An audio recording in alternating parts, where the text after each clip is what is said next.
Everyone, welcome to magnet brains. मैं अभिषेक कुमार। इस video में हम लोग कवर कर रहे हैं एक्सरसाइज 10.1 एंड 10.2। चैप्टर है हमारा कंस्ट्रक्शन। तो एक नया चैप्टर इस वीडियो में आप लोगों को देखने को मिल रहा है। अच्छा चैप्टर है 10th क्लास स्टूडेंट्स, बहुत इजी चैप्टर है, स्कोरिंग है। सिर्फ 2 या 3 कंसेप्ट्स हैं जो इस पूरे चैप्टर में आपको पढ़ने हैं। तो इस क्वेश्चंस को सॉल्व करने से पहले थ्योरी लेक्चर को पूरा वॉच करिएगा, ठीक है बच्चों। चलो स्टार्ट करते हैं। यूनिट नंबर 10 का पहला क्वेश्चन, मतलब एक्सरसाइज 10.1 और 10.2 में पहला क्वेश्चन। टोटल 10 क्वेश्चन है, 6 क्वेश्चन 10.1 में है और 4 क्वेश्चन 10.2 में। तो 10.1 का पहला क्वेश्चन आप लोगों के सामने। To divide a line segment A B, अगर मुझे कोई लाइन सेगमेंट ए बी दी है और अगर मुझे उसको डिवाइड करना है इस रेशियो के अंदर, तो ये वाले क्वेश्चंस आप लोगों ने बहुत सारे सॉल्व किए हैं इस एक्सरसाइज में। इसको ध्यान दीजिएगा अच्छे से कि अगर कोई लाइन है जिसको मुझे एक पर्टिकुलर रेशियो में डिवाइड करना है और वो रेशियो अगर मुझे गिवन है 5:7, तो इस रेशियो में मैं इसको m:n मान के चलता हूं। क्लियर है? तो m:n हम लोग डिनोट करेंगे 5:7 को। ठीक है, आगे क्या दिया? First ray ax is drawn, ax रे ड्रॉन करिए जो कि बेसिकली एक एक्यूट एंगल होगा।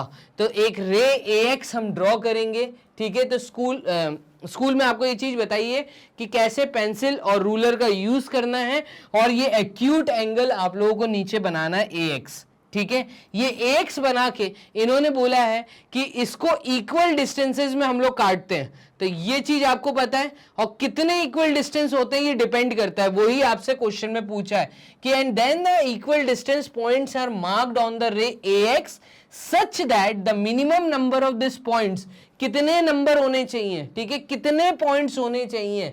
तो मिनिमम m+n पॉइंट्स होने चाहिए। ये चीज आप लोगों ने पढ़ी है। m+n का मतलब ये होता है कि तुम्हें 5+7 दिया है, मतलब 5+7 इज इक्वल्स टू, ये होगा कितना, 12। तो आपको मिनिमम 12 पॉइंट्स मार्क करने पड़ेंगे इस ax रे के ऊपर, ठीक है। और जो लास्ट पॉइंट होता है उसको b से ज्वाइन कर देते हैं। तो इस तरीके से हमारा जवाब यहां पर होगा डी ऑप्शन। तो हम कहेंगे क्वेश्चन नंबर 1 का आंसर है डी और वो है 12। The minimum number of points should be 12। Clear है? चलिए इस क्वेश्चन को कर लेते हैं क्लियर। क्वेश्चन नंबर 2 पे चलते हैं। To divide a line segment A B in the ratio 4:7, अगर मुझे कोई लाइन ए बी दी है और उसको अगर मुझे 4:7 के रेशियो में करना है, इस लाइन का नाम है ए बी, ठीक है। अ रे ax इज ड्रॉन, एक रे ax बनेगी, ये मैंने एक रे ax बना दी, is drawn first such that angle BAX is an acute angle and then the points A1, A2, A3 up to what are located at equal distances on the ray AX। हमें AX के ऊपर equal distances में points mark करने होते हैं। अभी मैंने पीछे भी बताया और आप लोग ये चीज पढ़ भी चुके हैं। ये मिनिमम कितने नंबर ऑफ पॉइंट्स होने चाहिए? ये होने चाहिए m+n नंबर ऑफ पॉइंट्स होने चाहिए, ठीक है। रे ax and the point b is joint, और जो लास्ट पॉइंट b, मतलब ये जो पॉइंट है b, इसको किससे ज्वाइन करेंगे? तो इसको आप किससे ज्वाइन करेंगे? जब आप m+n करोगे, मतलब 4:7 आपको दिया है, आपको 4+7 करना है, तो ये टोटल आएंगे 11। तो आपको पहले तो ये ध्यान रखना है कि इस ax रे को 11 पॉइंट्स में डिवाइड करना है। तो चलिए ये देखिए करके इसको कैसे 11 पॉइंट्स में। ये मैंने एक एक्यूट एंगल बना दिया। चलिए 11 इक्वल पार्ट्स इस पे ड्रॉ करने, 1 2 3 4 5 6 7 8 9 10 और 11।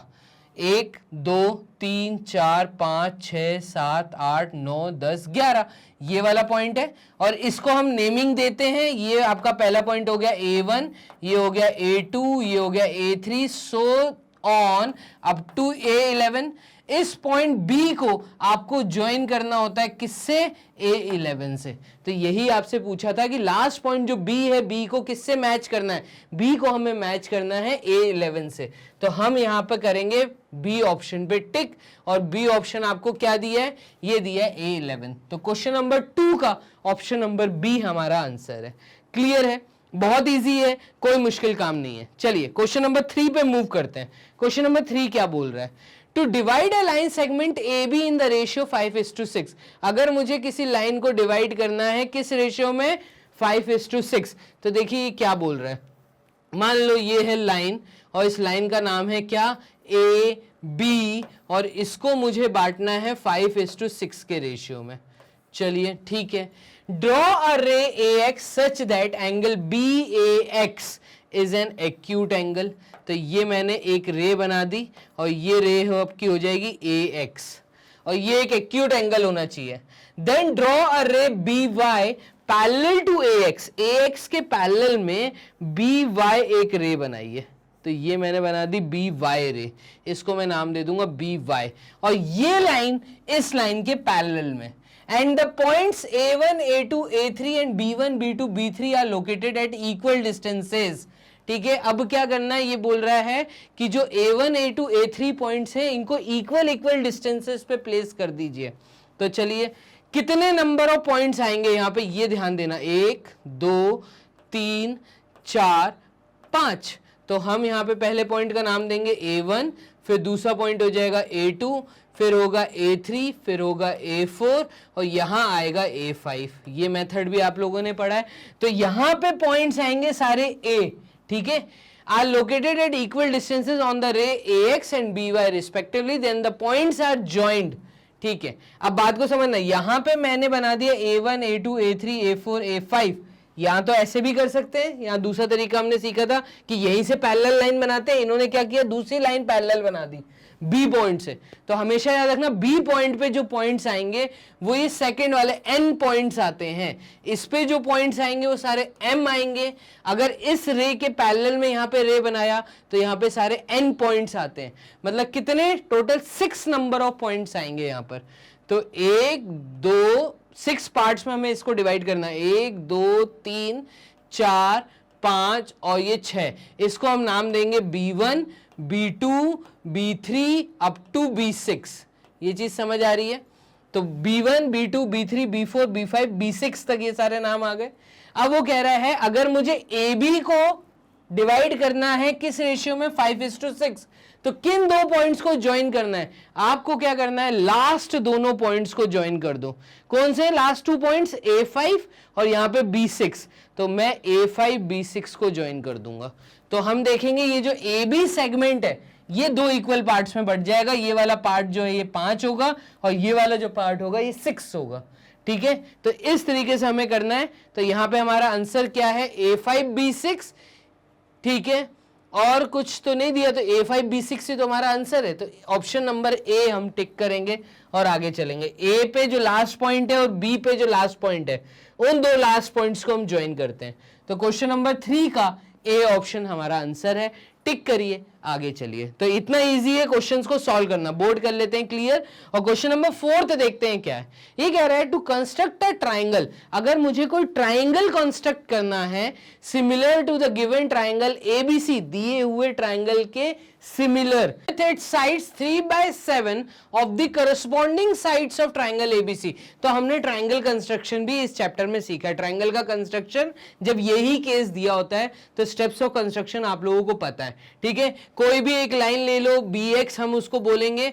ठीक है, तो कोई भी एक सेगमेंट ले लो, हम उसको बोल देते हैं BX। अगर ये सेगमेंट BX है तो हम इसको बोलते हैं इस BX को आप डिवाइड करिए कितने नंबर ऑफ पार्ट्स में?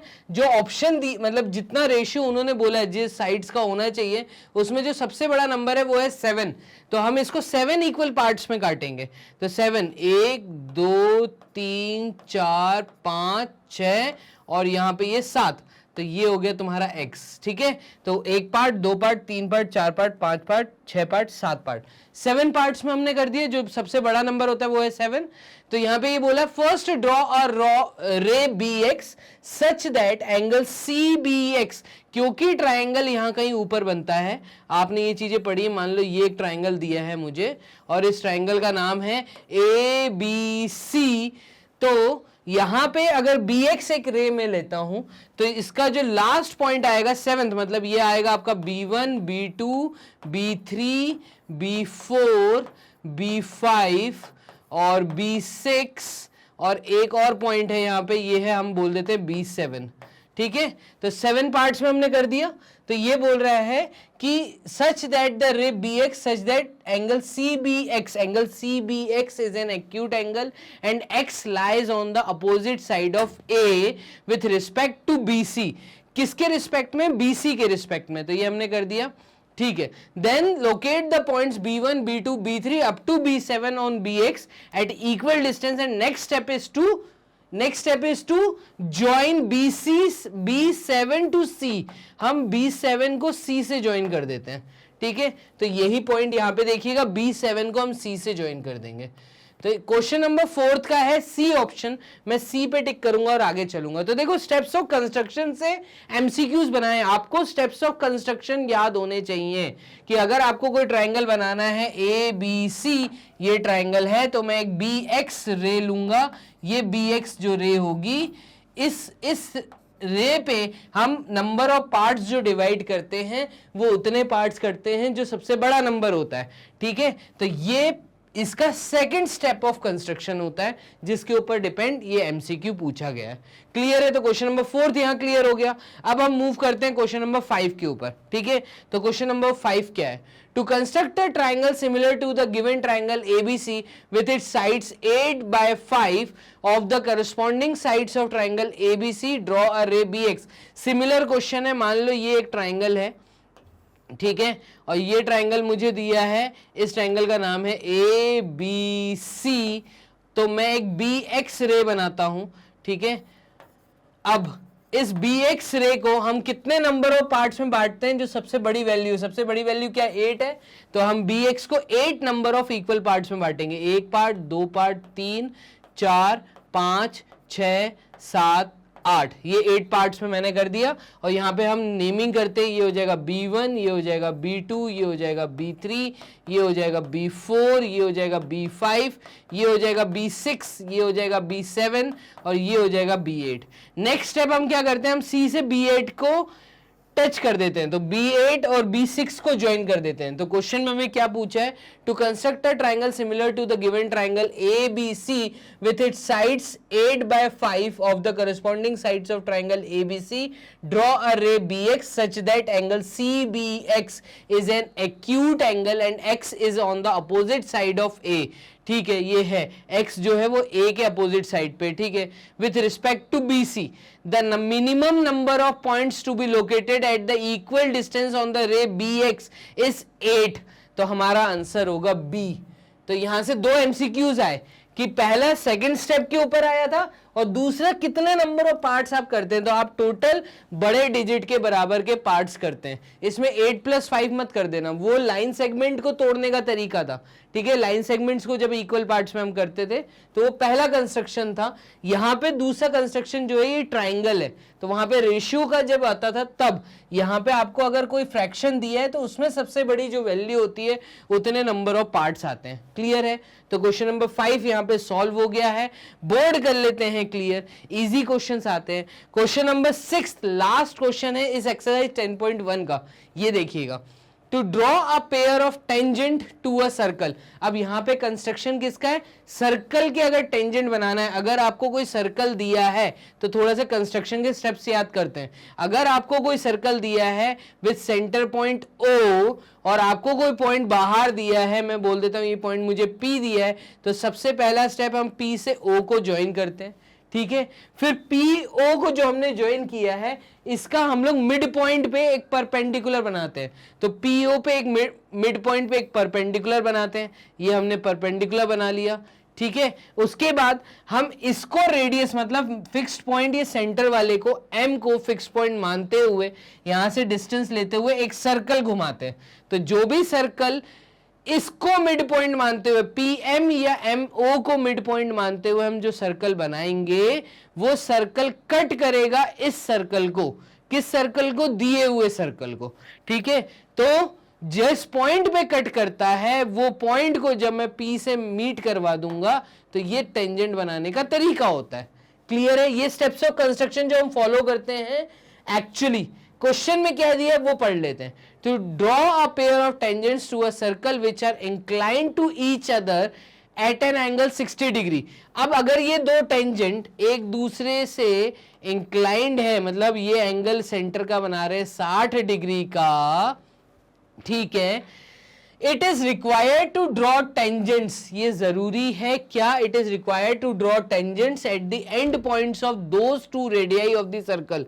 अब ये जो तुम बनाओगे तो यहां से रेडियस बनता है, ठीक है, तो ये दो रेडियाई की बात हो रही है, ठीक है, two radii of the circle, the angle between them should be, इन दो रेडियस के बीच का जो एंगल होगा वो कितना होगा। तो मुझसे एक्चुअली ये क्वेश्चन पूछा है, और ये एक्चुअल में चैप्टर कौन सा था, ये चैप्टर था आपका सर्कल चैप्टर में अपन ने ये पढ़ा है। तो स्टेप ऑफ कंस्ट्रक्शन में उस चैप्टर का थोड़ा बहुत पार्ट भी इंक्लूड होगा। तो जब मैं रेडियस यहां पे ज्वाइन कर देता हूं तो यहां पे आपको एक क्वाड्रिलेटरल बनता हुआ दिखता है, ठीक है। अगर मैं बोल देता हूं ये पॉइंट P है, ठीक है, ये पॉइंट M है, ये पॉइंट N है और सेंटर पॉइंट O है, तो एक क्वाड्रिलेटरल दिख रहा है PMON। और आपको हमेशा रूल याद रखना है कि जब भी क्वाड्रिलेटरल में अपोजिट एंगल्स मिलते हैं, मतलब एंगल P का सम जब भी मैं एंगल O से करूंगा तो इन दोनों का सम 180 डिग्री आएगा।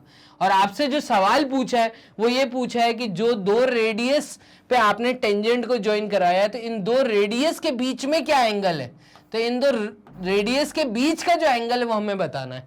तो मतलब ये 60 डिग्री है तो मैं बोल देता हूं ये 60 डिग्री है, और ये एंगल अगर थीटा है तो प्लस यहाँ पे थीटा आ जाएगा इज इक्वल्स टू 180। आप देखेंगे थीटा की वैल्यू क्या आ रही है, ये आ रही है 180 माइनस 60 मतलब 120। तो थीटा कितना आ गया 120 डिग्री।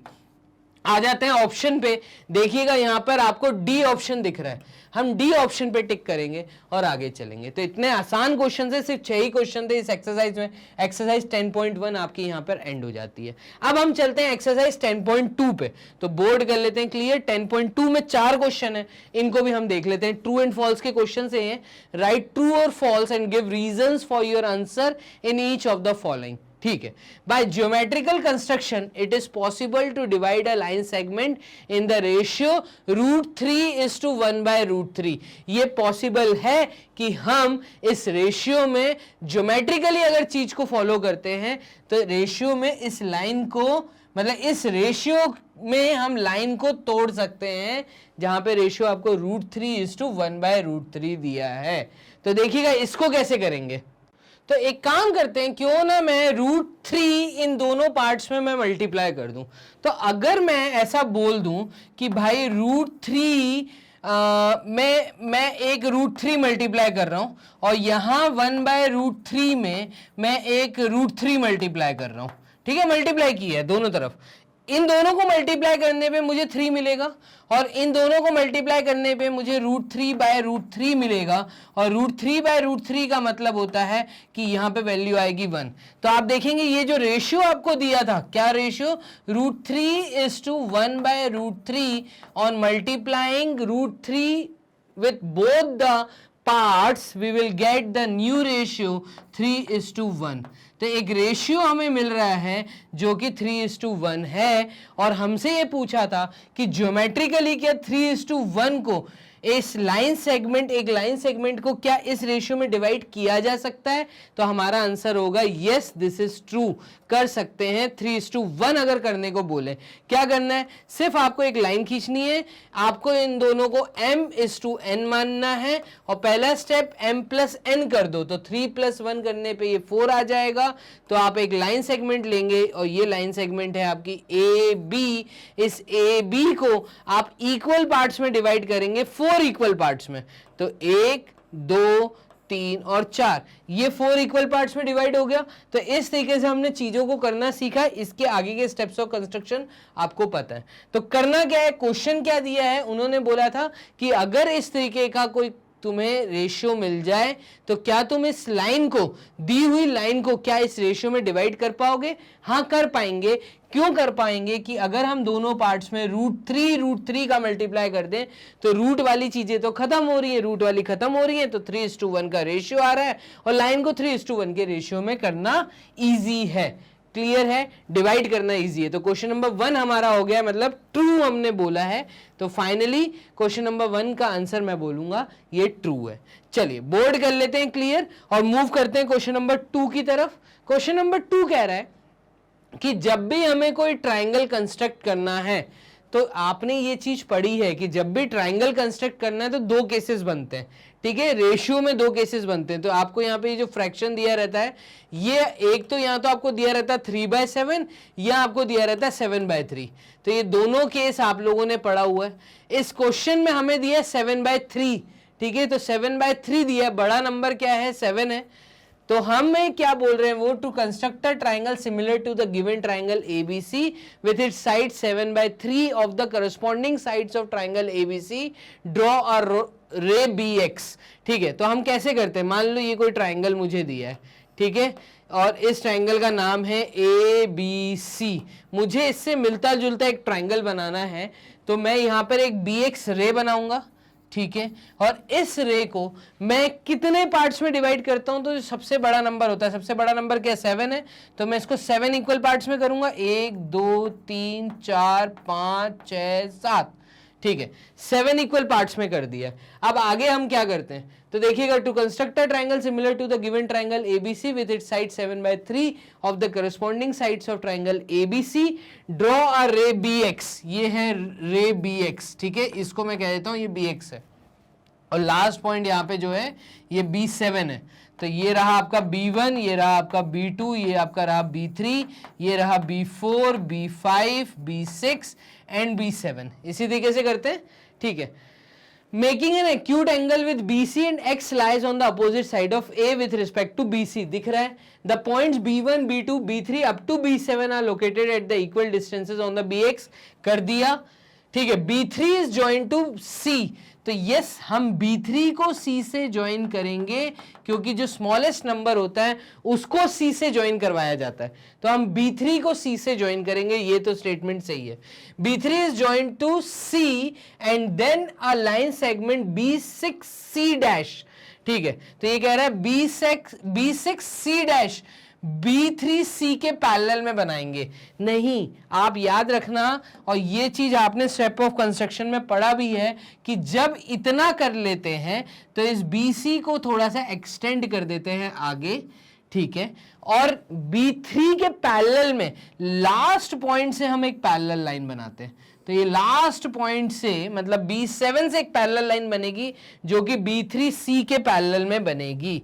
इस तरीके से चीजें बनती हैं। यहां पे इन्होंने बोला है कि B3 is joint to C and then the line segment B6C dash. ये बोल रहे हैं B6C डैश को ज्वाइन करवाओ। नहीं, हम ज्वाइन किसको करवाते हैं, हम ज्वाइन करवाएंगे B7C डैश को, ठीक है। तो B7C डैश मैच होना चाहिए, ये नहीं होता, तो ये वर्ड इन्होंने गलत दिया। Is drawn parallel to B3C way C dash lies on the BC। जो C डैश है वो BC पे लाई करता है, या ये स्टेटमेंट सही बोला है। On BC and on BC produced finally the line segment A dash C dash is drawn parallel to AC। नहीं, C डैश से एक लाइन बनाई तो जाती है, अगर आप देखें ये इसके पैरेलल बनाई जाती है, ठीक है, किसके, AC के पैरेलल में C डैश से एक लाइन बनाई जाती है और इसको आगे एक्सटेंड कर दिया जाता है, तो ये यहां जाके मैच होती है, और यहां पे जो हमें पॉइंट मिलता है ये हमें मिलता है A डैश। तो जो रिक्वायर्ड ट्राइंगल वो कुछ इस तरीके से बनेगा। हमें ज्वाइन किसको कराना था, हमें B7C डैश को, लास्ट पॉइंट को C डैश से ज्वाइन करवाना था। ये तब केस होता है जब न्यूमरेटर बड़ा होता है और डिनोमिनेटर छोटा होता है। तब अगर न्यूमरेटर छोटा है डिनोमिनेटर बड़ा है तो केस बदल जाता है, ठीक है। तो आपको ध्यान देना है फ्रैक्शन पे और स्टेटमेंट में क्या लिखा है। तो ये ट्रू एंड फॉल्स का क्वेश्चन था, मैं कहूंगा ये स्टेटमेंट इन्होंने फॉल्स दिया है। स्टेप्स ऑफ कंस्ट्रक्शन जो इन्होंने लिखे ये फॉल्स है, यहां पे ये गलती मैंने पकड़ी है। तो क्वेश्चन नंबर 2 मैंने आप लोगों को बताया कैसे अटेम्प्ट करना है। एक्सरसाइज 10.2 का क्वेश्चन नंबर 2 भी हो गया। नेक्स्ट मूव करते हैं क्वेश्चन नंबर 3 की तरफ। A pair of tangents can be constructed from a point P to a circle of radius 3.5 centimetre. अब देखो यहां पे दिया है टेंजेंट का कंस्ट्रक्शन, और इस चैप्टर में टेंजेंट का कंस्ट्रक्शन आपने क्या पढ़ा, अगर आपको कोई सर्कल दिया है विद सेंटर ओ और कोई पॉइंट दिया है पी बाहर, तो स्टेप्स ऑफ कंस्ट्रक्शन में आपने पढ़ा था पी से इस सेंटर पॉइंट को ज्वाइन कर दो, ठीक है। उसके बाद इस पीओ का आप एक परपेंडिकुलर बाइसेक्टर बनाइए और इस पॉइंट को आप नाम दे दो एम। पीएम को रेडियस मानते हुए यहां पे एक सर्कल घुमाइए, वो जो सर्कल नया बनेगा इन दोनों को एज अ रेडियस मानते हुए, तो वो जो रेडियस सर्कल बनेगा वो दो पॉइंट पे इंटरसेक्ट करेगा। ये दो पॉइंट्स पे जहां इंटरसेक्ट करेगा इनको पी से आप ज्वाइन कर दीजिए तो आपको टेंजेंट मिलता है। यही चीज हमने पढ़ी है, ठीक है। क्वेश्चन में क्या बोला, pair of tangents can be constructed. Tangents बन सकते हैं from the point P to a circle of radius 3.5 centimetre. अगर रेडियस यहां से यहां तक की दूरी आपको 3.5 सेंटीमीटर दी है, situated at a distance 3 centimetre, अगर ये पॉइंट P जो है ये सेंटर से 3 सेंटीमीटर पे स्थित है, अगर है, देखो जो कंडीशन ये लोग बोल रहे हैं उसको समझिएगा। ये बोल रहे हैं कि एक सर्कल है आपके पास सेंटर O और ये जो रेडियस है ये 3.5 है, एक पॉइंट P है जो कि सेंटर O से 3 सेंटीमीटर की दूरी पे स्थित है, तो वो कह रहे हैं पॉइंट P यहां पर है। अब यहां से टेंजेंट बनाओ, तो तुम्हें रूल पता है कि टेंजेंट तभी बनता है जब पॉइंट बाहर होता है, और कंस्ट्रक्शन में भी आपने ये चीज पढ़ी है कि टेंजेंट कब बनेगा, जब पॉइंट बाहर होगा। वहां से आपको स्टेप ऑफ कंस्ट्रक्शन सिखाए हैं, बट जैसा कि इन्होंने कंडीशन बोली है यहाँ पे पॉइंट P जो है वो अंदर आ रहा है, सर्कल के अंदर आया, तो टेंजेंट तो पॉसिबल ही नहीं है, बन ही नहीं सकता। अब pair of tangents can be constructed, इन्होंने कहा है कि कंस्ट्रक्ट हो सकता है अगर सिचुएशन ये दी है। स्टेटमेंट फॉल्स है, ये फॉल्स स्टेटमेंट है, आपको ध्यान देना है कि वो लोग क्या बोल रहे हैं। क्लियर है? तो क्वेश्चन नंबर 3 भी हमारा यहां खत्म होता है। फाइनली एक्सरसाइज 10.2 का 3 क्वेश्चन हम लोग कंप्लीट कर चुके हैं। हम लोग बोर्ड करते हैं क्लियर और क्वेश्चन नंबर 4 की तरफ मूव करते हैं। 4th क्वेश्चन कह रहा है pair of tangents can be constructed. ये बोल रहा है आप पेयर ऑफ टेंजेंट्स कंस्ट्रक्ट कर सकते हो to a circle inclined at angle 170 degree, अगर वो दोनों एंगल्स एक दूसरे से इंक्लाइंड हो रहे हैं कितने, 170 डिग्री। ये कुछ ऐसी स्थिति आप लोगों को बोल रहे हैं, ठीक है। इसको समझने की कोशिश करना कि दो टेंजेंट एक सर्कल के ऊपर बन सकते हैं। अगर मैं बोल दूं ये पॉइंट P है, तो ये जो दो टेंजेंट्स बनते हैं, ठीक है, ये टेंजेंट है, यहां पे भी पॉइंट टच हो गया, यहां पे पॉइंट टच हो गया, तो इन दोनों के बीच का एंगल इसने बोला है 170 डिग्री हो सकता है, तो ऐसे टेंजेंट बनाने पॉसिबल है। अब बात को समझना, देखो सर्कल चैप्टर में भी आप लोगों ने ये चीज पढ़ी है कि जब भी दो टेंजेंट सर्कल से निकलेंगे तो वहां से जो रेडियस टेंजेंट से जो रेडियस होगा वो हमेशा 90 डिग्री होता है, तो यहाँ पे 90 डिग्री का कंस्ट्रक्शन होगा। और आप देख रहे हो एक क्वाड्रिलेटरल मिलता है, इन दोनों का जो सम होता है वो 180 डिग्री होना चाहिए, तो यस ये 180 डिग्री है, और ये दोनों अपोजिट एंगल्स का सम हमेशा 180 डिग्री होना चाहिए। क्योंकि दिया हुआ एंगल 170 डिग्री का है, तो सेंटर पे 10 डिग्री का एंगल बन सकता है, हाँ बन सकता है, एकदम बन सकता है भाई, 10 डिग्री का एंगल क्यों नहीं बन सकता, एकदम बन सकता है। तो यस ये स्टेटमेंट इनका ट्रू है। तब तक ऐसे केस सारे हो सकते हैं जब तक ये एंगल यहां पे 0 डिग्री से ऊपर होना चाहिए, मतलब 0 डिग्री से बड़ा होना चाहिए ये वाला एंगल, ठीक है। तो 0 डिग्री से बड़ा होना चाहिए दिया हुआ एंगल, तो 0 डिग्री से बड़ा, 0 डिग्री से बड़ा, ठीक है, और 180 डिग्री से छोटा, 180 डिग्री से छोटा। तो आप बात को समझना कि 0 डिग्री से बड़ा होना चाहिए। मैं यहां पे ऐसा लिख देता हूं, कैसे लिख देते हैं कि शुड बी ग्रेटर देन